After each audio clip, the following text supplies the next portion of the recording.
All right, so real quick, the markets continued their bounce. I thought they would go a bit lower today, but end higher, and it's exactly what happened actually. I don't trust this move. I don't think it will, I don't even think we'll get up here to test this area. So I think we will drift a little higher and then fail and then flush. That's what I actually think is going to happen. That's the general markets, and we know that miners follow the markets, especially when it gets chaotic, volatile. So yeah, and gold on top of that today did actually go lower. It put its little short-term blow off top. So the miners underperformed the markets, definitely dragged down by gold and silver. We'll look at that in a second. One thing that I usually say is irrelevant, but I have to admit now is becoming relevant are yields. And you can see yields just coming down, right? Bonds are going up, yields going down. And if you look at the 30 or the 10, look at the 10, that's the most important one. A little flush of that, and you could have, sort of recession signals. That's why I also don't trust the move up in the markets. I mean, it's not even a move up, it's just a bounce that's continued for 2 days now. But look at the 30, the 10, the 5 also. It's getting lower and lower. The 2, look at that, that's very weak. The 1, I mean, just as weak as the 2. And look at these flush levels, right? That's the 1 year. I mean, that's, lower lows, lower highs. That just looks like a triple flush. Turn it upside down, it's a breakout. The 2 year also, if you sort of zoom out, look at that, that's dying to go down here, 3 point sort of 6.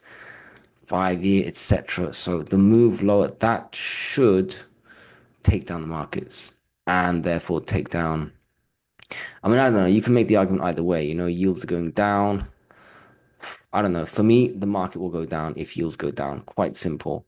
So watch the S&P, watch yields, especially now, more than before. At least I'm talking to myself. If we look at gold, silver, look at that. I mean, that was a sort of a smack. I thought we'd get to 3,150 at least. Kind of touched that. But now I reckon we could come back down to 3,000. I mean, that's a healthy retest of basically a 3,000, right? That was a few days ago. I mean, for me, absolute support is down here. I don't see us going all the way down, but if we do, massive support. I think a move to 3,000 could happen, and that would kind of coincide with the market going down and even yields going down. I think that's a bit counterintuitive, but if it's a market crash, everything goes red, and I think you may have one of those days coming up. But anyway, gold is just on its own had just made a crazy move. It was going up regardless of everything, so it doesn't surprise me that we sort of had a bit of a reversal. Problem with silver is it's just too late. Too late to mount that offensive up to 35. And now look at it. We got like, we closed quite badly. If gold does continue low, which I think it will do, then we could move back down to sort of 33, which is no big deal. It's not a big damage on the chart. It's just we lose that ascending support.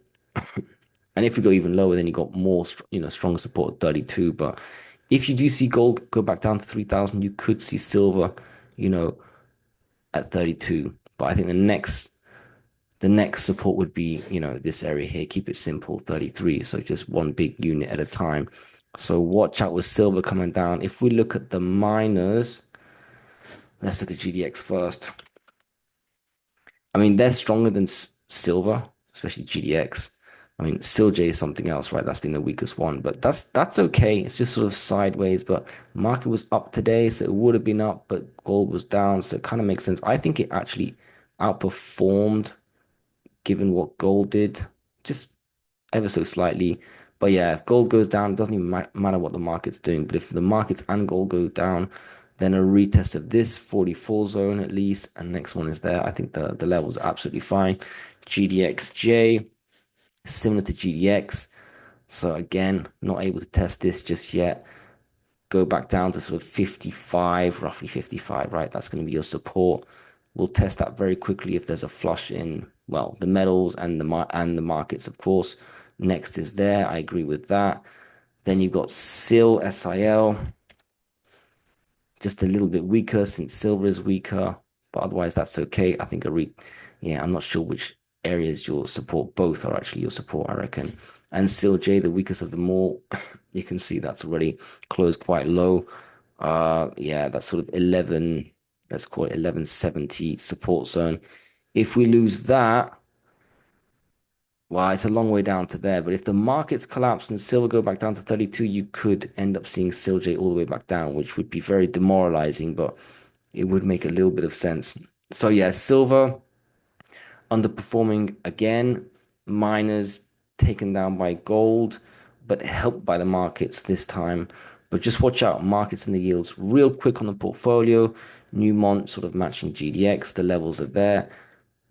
Barrick Gold did quite well. That's actually quite good. It'll be a shame if the miners and the markets come down and sort of ruin the momentum here because this looks like it's ready to go into the 20s actually. That's quite good. So if there's some sort of surprise move up, that should straight away be in the 20s. So that's quite nice to see. Agnico Eagle just still being strong. I mean, that's still a good day. Unchanged. That's pretty good given what silver's done. Just based alone on silver, even though it's not a silver stock. Agnico Eagle, just great. In fact, all the seniors were quite good today. I mean, basically unchanged. And if you average them out, actually green. Pan America matching SIL. Yeah, if we move down, we'll move down to here, 24.5. That will be your support zone. Next one is clearly indicated. Let's see. Still one of my favorite stocks.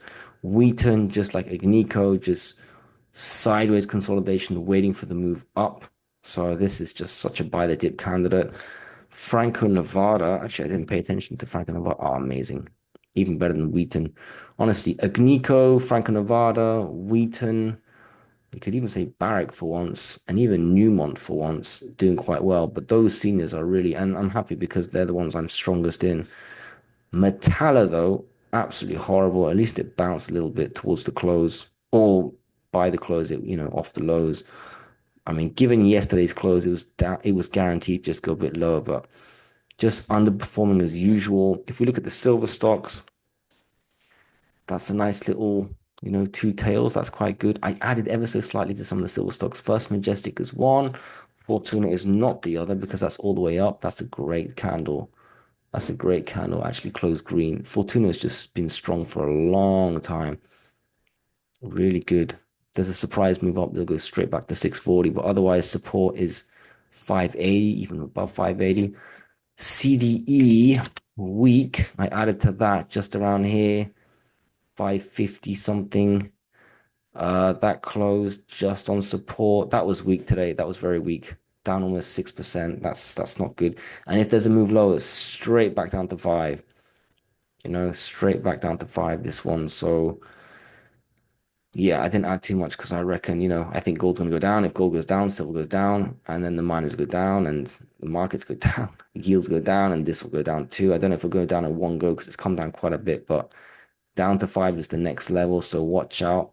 Don't add too early. Heckler, I nibbled on. It's not the biggest move down, so nothing too dramatic. This will also come down if everything goes down. Support, I've got a 530. It's kind of in the middle of no man's land. This, I don't even know if it's resistance. I'll just leave it there. It might be ever so slightly. EXK, ooh, that was a bad one today. Now, I was nibbling on this today because yesterday, did I nibble yesterday? I forgot. But it's my weakest holding, and I nibbled today.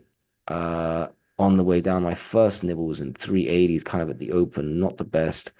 And then I gave it some room as I saw it underperform. Like markets and miners were bouncing, and this was just hovering at low of day. So I knew once there was a drop, it would just drop, and that's what it did. So I added low 360s because it's kind of in this support. If there's another move down, I reckon EXK will start outperforming a little bit or at least not underperform, stop underperforming. So if there's a big move down, next level, let's say to silver and the miners, I think it's going to hold this sort of 340 to 350 zone should be very strong support. So I would be buying not 360 because I bought there, but if we make new lows and everything's getting crushed, I'm willing to buy a bit there. But what a smart, I think that was dilution.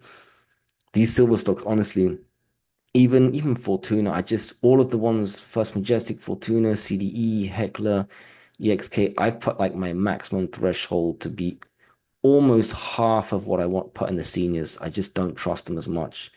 I like these dependable seniors that just always perform well. Even Newman on Barrett Gold don't go down um, as often or as much. So watch out for them. Mag Silver, just okay, sideways, not bad, all things considered. Not really at support. For me, support is still here. That's your next level. Aris Mining surprised me. Didn't I was gonna trim a little, but I thought, I've already trimmed this zone, so let me just leave it. Maybe there's something to it. If there's a move up, honestly, we could start taking out 490 and moving to five. And then it's time to zoom out and check the vacuum because for me, after you take out 520, there's not much resistance till even above six, not even six. So that was nice to see. Iron gold was also nice to see. Green by over 1%. That stands out. Close at high of day. That looks like it wants to go up, but let's see what happens to the general, market and sector.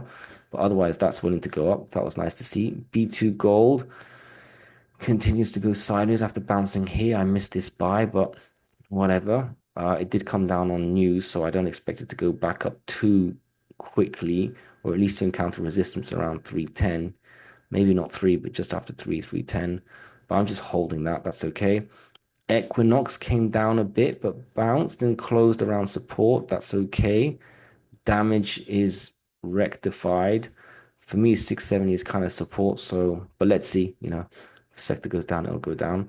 SSRM, after taking a massive slap in the face yesterday, holding. That's okay. I don't own it, so I don't really care too much what happens. I'd prefer it to go down, actually, no offense. I think if it goes up, it's going to encounter a lot of resistance around 1070. But yeah, at least it's stabilized, which is quite good after a big bad day. And SBSW wanted to break out, did quite well, but just forced down because of, I don't want to say markets, but let's say commodity sector. And yeah, that's still an okay candle, higher low, higher high, but on a closed basis didn't beat yesterday, but that's acceptable and understandable. So it was okay. But let's see what happens with gold and silver because I think they need to come down a bit more. Gold should come down a bit more, take a breather. Hopefully, silver doesn't get completely flush. It'd be nice to see it outperform gold. But watch out for the markets and the yields. I used to always say pay attention to yields are the most important thing. And then I said they were relevant because gold was doing its own thing and the miners didn't care about yields or the dollar. But now I'm starting to say time to pay attention because there's something there. So, all right, good luck tomorrow.